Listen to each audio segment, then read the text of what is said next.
ഓം ശ്രീ സായിരാം.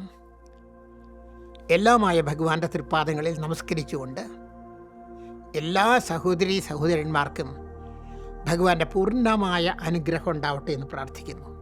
ഭഗവാൻ കൃഷ്ണൻ്റെ കുട്ടിക്കാലത്തിനെക്കുറിച്ച് പറയുന്നുണ്ട്.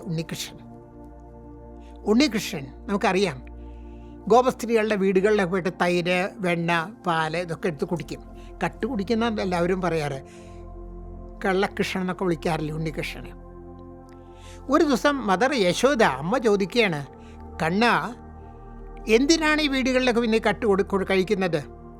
ഇവിടെ നോക്ക്, എത്ര വെണ്ണയായിരിക്കുന്നത്, എത്ര പാല്, എത്ര തരി, ഇത് കഴിച്ചാൽ പോരെ നിനക്ക്? ആ കൊച്ചു ഉണ്ണികൃഷ്ണൻ അമ്മയോട് ചോദിക്കുന്നൊരു ചോദ്യമുണ്ട്. അമ്മ, ഈ ഗോപസ്ത്രീകൾ തൈര് കലക്കുമ്പോഴേ എന്നെക്കുറിച്ച് മാത്രം വിചാരിച്ചാൽ തൈര് കലക്കുക.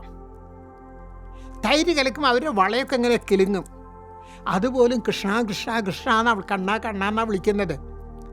അമ്മയുടെ അമ്മ, ഈ വീട്ടിൽ ആരെങ്കിലും അങ്ങനെ തൈര് കലക്കുണ്ടോ എന്ന് ചോദിക്കുകയാണ്. ഈ വീട്ടിൽ ആരെങ്കിലും അങ്ങനെ ഈ ഗോപസ്ത്രീകൾ ചെയ്യുന്ന പോലെ ഇവിടെ ആരെങ്കിലും തൈര് കലക്ക് വെണ്ണ ഉണ്ടാക്കുന്നുണ്ടോ?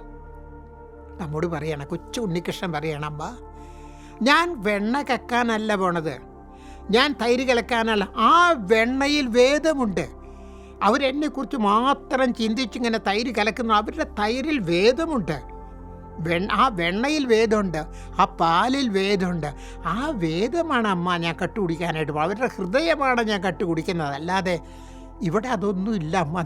നമ്മുടെ വീട്ടിൽ ആരും അങ്ങനെയൊന്നും തൈര് കലക്കുന്നില്ല എന്ന് ഭഗവാൻ അമ്മയ്ക്ക് പറഞ്ഞു കൊടുക്കുകയാണ്. നോക്ക്, വീണ്ടും ഭാവപ്രിയനാണ് ഭഗവാൻ.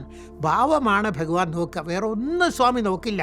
ഭാവം മാത്രമേ സ്വാമി നോക്കുള്ളൂ. അതുകൊണ്ട് ഭാവം വളർത്താൻ, ഫീലിംഗ് വളർത്താൻ, ഭഗവാനോടുള്ള ഭാവം വളർത്താൻ, സ്നേഹഭാവം വളർത്താൻ, അർപ്പണ മനോഭാവം വളർത്താൻ, സറണ്ടർ എന്നുള്ള സമർപ്പണ മനോഭാവം വളർത്താൻ സ്വാമി നമ്മളെ അനുഗ്രഹിക്കട്ടെ എന്ന് പ്രാർത്ഥിക്കുന്നു. ജയ് സായിരാം.